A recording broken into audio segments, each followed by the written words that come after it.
وعباد الرحمن الذين يمشون على الأرض هونا وإذا خاطبهم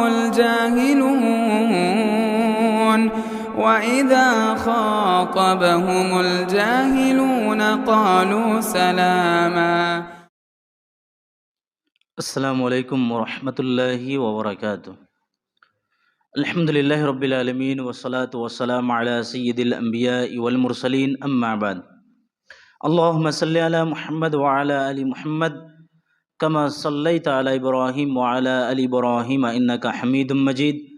اللہم بارک علی محمد وعلی آل محمد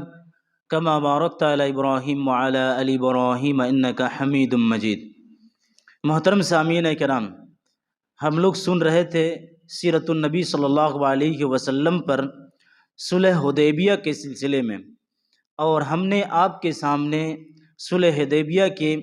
وجہ کو رکھے تھے کہ کیوں اللہ کے نبی صلی اللہ علیہ وسلم جا رہے تھے حدیبیہ۔ آپ صلی اللہ علیہ وسلم کو خواب میں دکھایا گیا کہ آپ جو ہے خانہ کعبہ میں حرم میں داخل ہو رہے ہیں، تو اللہ کے نبی صلی اللہ علیہ وسلم اپنے اصحاب کو خواب کے بارے میں بتائے۔ صحابہ کرام بہت خوش ہوئے، اور عمرہ کے لیے نبی صلی اللہ علیہ وسلم اپنے صحابہ کرام کے ساتھ تقریباً 14 یا 1500 کے صحابہ کرام نکلے تھے، اور اللہ کے نبی صلی اللہ علیہ وسلم کے راستے کو روکنے کے لیے مشرکین مکہ جو ہیں حدیبیہ اور ارد گرد کے جو شاہراہ ہیں، جو جگہ ہیں راستے کے، وہاں پر ان لوگ کھڑے ہو گئے اور پوری کوشش کی کہ حرم میں داخل ہونے نہیں دیا جائے، لیکن اللہ کے نبی صلی اللہ علیہ وسلم کسی طرح سے حدیبیہ تک پہنچ چکے تھے۔ اور اب صلی اللہ علیہ وسلم جب جا رہے تھے تو بیچ میں صحابہ کرام نے پانی کی شکایت کی،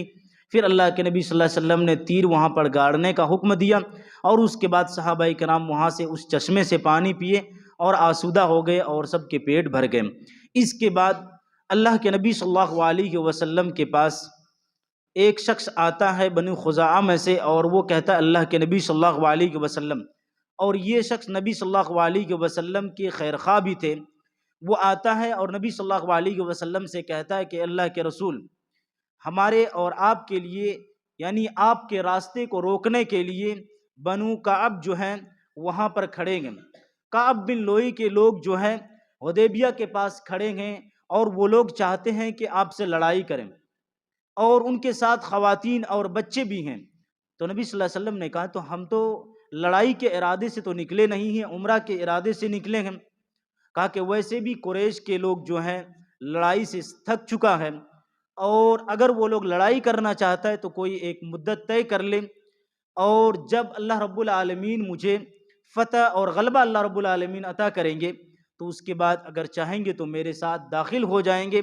اور نہیں تو اس وقت تک یہ لوگ توانائی میں آ جائیں گے اور ان کے اندر جوش آ جائے گا اور طاقت آ جائے گی تو پھر لڑائی کر سکتے ہیں۔ اور کہا کہ ابھی ان کے پاس اگر اس کے علاوہ کوئی راستہ نہیں ہے اور ہم سے لڑنا ہی چاہتا ہے تو یاد رکھو کہ اللہ رب العالمین جب تک ہمارے جسم سے ہمارے گردن کو، ہمارے سر کو جدا نہ کر دے اس وقت تک جو ہے اللہ کے دین کے لیے ہم لڑنے کے لیے تیار ہیں۔ جب اس شخص کو اللہ کے نبی صلی اللہ علیہ وسلم نے ایسی بات بتائی تو کہا کہ اللہ کے رسول صلی اللہ علیہ وسلم کیوں نہ کعب بن لوئی کے لوگوں کو اس بارے میں بتا دیں۔ کہا کہ جائیے جا کر کے انہیں بتا دیجیے، دو چیزوں میں سے جو وہ اختیار کرنا چاہتے ہیں اختیار کر لیں گے۔ اللہ کے نبی صلی اللہ علیہ وسلم کی بات کو لے کر کے وہاں گئے ان لوگوں کے پاس، جیسے ہی سنانے کے لیے لوگوں کو پکارے تو کہا کہ محمد صلی اللہ علیہ وسلم کی بات کو ہم نہیں سنیں گے۔ ان کے بیوقوفوں نے کہا کہ ہم ان کی بات کو سننے کے لیے تیار نہیں ہیں، لیکن جو عقل رکھنے والے تھے، سمجھ بوجھ رکھنے والے تھے، انہوں نے کہا کہ آخر کیا بات ہے، سناؤ تم۔ محمد صلی اللہ علیہ وسلم نے کیا بات آپ کو بتائی ہے، بتاؤ تو صحیح۔ کہا کہ دیکھو ایسی ایسی بات ہے، انہوں نے دو چیزیں آپ کے سامنے پیش کیے ہیں، دونوں میں سے آپ جو بھی اختیار کرنا چاہتے ہیں کر سکتے ہیں۔ اس کے بعد ایک اور شخص نبی صلی اللہ علیہ وسلم کے پاس اس بات کی تحقیق کرنے کے لیے آتا ہے قریش میں سے، اور جیسے ہی وہ شخص نبی صلی اللہ علیہ وسلم اور صحابہ کرام کے درمیان میں آتا ہے، صحابہ کرام کہتے ہیں کہ اللہ کے رسول یہ تو بدعہد ہے، یعنی یہ عہد کو توڑنے والا ہے۔ اس کے بعد نبی صلی اللہ علیہ وسلم کے سامنے حاضر ہو کر کے کہا کہ آپ کیا کہنا چاہتے ہیں، تو وہی بات کہیں جو اللہ کے نبی صلی اللہ علیہ وسلم نے بنو خزاعہ کے آدمی سے کہا تھا۔ اس کے بعد قریش ایک اور آدمی کو بھیجتا ہے، حلیس بن القمہ نامی بنو کنانا سے تعلق رکھنے والا ہے، ان کو قریش کے لوگ جو ہے نبی صلی اللہ علیہ وسلم کے پاس بھیجتے ہیں۔ اللہ کے نبی صلی اللہ علیہ وسلم ان کے بارے میں جانتے تھے۔ آپ صلی اللہ علیہ وسلم نے جب ان کو آتے ہوئے اپنے پاس دیکھا تو کہا کہ صحابہ کرام تم لوگ جو ہیں ان کے استقبال کے لیے اپنے جو ہدی کے جانور ہیں، جو قربانی کے جانور ہیں، ان کو کھڑا کر دو، کیونکہ یہ بہت زیادہ ان کی تعظیم کرتا ہے۔ اور اللہ کے نبی صلی اللہ علیہ وسلم کے پاس جب وہ آدمی آیا تو آپ صلی اللہ علیہ وسلم کے ساتھ آپ کے صحابہ کرام نے ان کا استقبال کیا اور ہدی کے جو جانور ہیں ان کو کھڑا کر دیا۔ جب اس شخص نے دیکھا، ابن القمہ نے دیکھا کہ ہدی کے جانور لے کر کے ساتھ میں آیا گئے اور اونٹ بھی ساتھ میں لے کر کے آیا گئے، کہا کہ سبحان اللہ، یہ لوگ واقعتاً عمرہ کرنے کے لیے آیا ہیں۔ تو یہ اپنے قریش میں سے جا کر کے کہتا ہے کہ واللہ ہم نے ان لوگوں کے ہدی کے جانور کو دیکھا ہے، قربانی کے جانور کو دیکھا ہے، اور وہ لڑائی کرنے کے لیے نہیں بلکہ عمرے کے ارادے سے آیا ہے۔ تو بہت سارے لوگوں نے ان کی بات تو سنی، لیکن کچھ لوگ جو ہے تاؤ میں آ گئے اور آپس میں اختلاف ہو گیا۔ اسی درمیان میں جو ہے ایک عروہ بن مسعود ثقفی نامی ایک شخص کہتا ہے کہ محمد صلی اللہ علیہ وسلم نے جو دو باتوں کا اختیار دیے ہیں وہ ان کی بات اپنی جگہ بہت درست ہے، ہمیں چاہیے کہ ان کی بات کو قبول کر لیں۔ کہا کہ اب مجھے ان سے بات کرنے کی اجازت دیجیے اور ان کے پاس جانے کی اجازت دیجیے۔ عروہ بن مسعود ثقفی یہ نبی صلی اللہ علیہ وسلم کے پاس جاتا ہے اور نبی صلی اللہ علیہ وسلم کے پاس پہنچ کر کے یہ شخص کہتا ہے کہ دیکھو تم نے جو دو باتیں کی ہیں، تو ایک پہلی بات جو تم نے کی ہے کہ ہم ان سے لڑائی کرنے کے لیے نہیں آئے ہیں، اور اگر لڑائی کرے گا تو ہم ان کو نہیں چھوڑیں گے۔ تو کہا کہ کبھی ایسا ہوا ہے کہ عرب کے کسی شخص نے اپنے قبیلے کو پورے کے پورے صفایا کر دیا ہو؟ یہ تو ٹھیک نہیں ہے۔ پھر کہا کہ اگر آپ اپنے ساتھیوں کے ساتھ قریش سے جنگ کریں گے تو یاد رکھیے کہ آپ کے ساتھی لوگ جو ہیں وہ بھاگ جائیں گے۔ اللہ کے نبی صلی اللہ علیہ وسلم بہت صبر کرنے والے تھے۔ آپ صلی اللہ علیہ وسلم کے صحابہ کرام کو کیا کہہ رہے ہیں کہ وہ بھاگ جائیں گے، لڑیں گے نہیں آپ کے ساتھ۔ حضرت ابو بکر صدیق رضی اللہ عنہ وہیں پاس میں تھے۔ کہا کہ لات کے پجاری، لات جو ان کے بت تھے، کہا کہ لات کے پجاری تو ہم لوگوں کو کہتے ہو کہ نبی صلی اللہ علیہ وسلم کو چھوڑ کر کے بھاگ جائیں گے۔ جیسے نبی صلی اللہ علیہ وسلم کے صحابی حضرت ابو بکر رضی اللہ عنہ نے یہ بات کہی تو وہ عروہ بن مسعود کہتا ہے کہ یہ کون ہے؟ تو کہتا ہے کہ یہ ابو بکر صدیق ہیں۔ تو کہا کہ اگر ان کا ایک احسان میرے اوپر نہیں ہوتا تو آج میں ان کا جواب دیتا۔ اس کے بعد جو ہے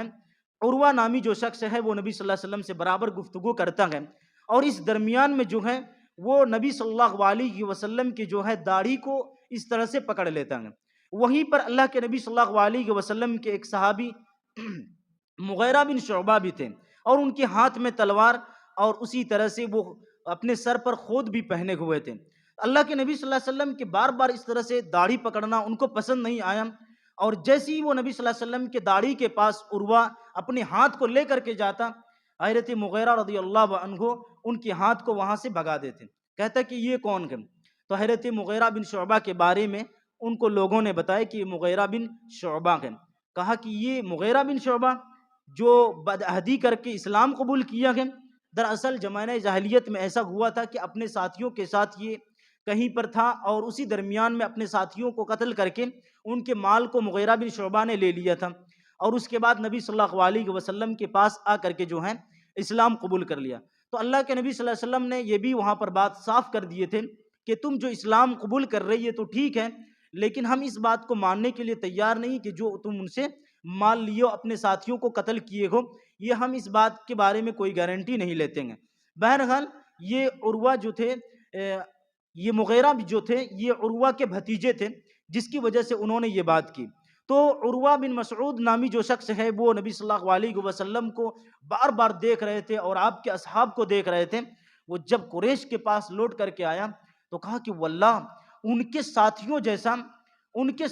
جیسا جو میں نے کسی بھی ساتھی کو نہیں دیکھا ہے، کہ اگر وہ تھوکتے تھے تو صاحب ان کے جتنے ساتھی ہیں وہ ان کو لینے کے لیے تیار ہو جاتے تھے، اور اگر وہ وضو کے پانی ان کے بچ جاتے تو ان کے ساتھی ان کو لینے کے لیے جھگڑ پڑتے تھے۔ کہا کہ ہم نے ان کے ساتھیوں جیسے اتباع کرنے والے، ان کی بات کو ماننے والے، اور ان کی جب بات کرتے تھے تو کوئی بھی ان کی آواز سے اوپر اپنی آواز کو نہیں کرتے تھے، ایسے کسی بھی ساتھی کو ہم نے نہیں دیکھا۔ بہرحال یہ ساری باتیں ہو رہی تھی اور تمام کی تمام لوگ سمجھ رہے تھے کہ یہ صلح کی باتیں ہو رہی ہیں۔ اسی درمیان میں قریش اور دشمنوں کے نوجوانوں نے یہ دیکھا کہ اب تو بات صلح کی طرف آ رہی ہے، تو ان لوگوں نے سوچا کہ ان مسلمانوں کے کیمپ میں رات کے وقت گھس کر کے ایک حملہ کر دیا جائے جس سے جنگ چھڑ جائے گی۔ وہ لوگ رات کے وقت تیار ہوئے اور پلاننگ کے ساتھ جو ہیں رات کے وقت میں مسلمانوں کے کیمپ میں گھسنے کے لیے وہ لوگ آئے، اور جبل تنعیم کے پاس یہ لوگ آ کر کے گھسنے کے لیے تیار ہوئے،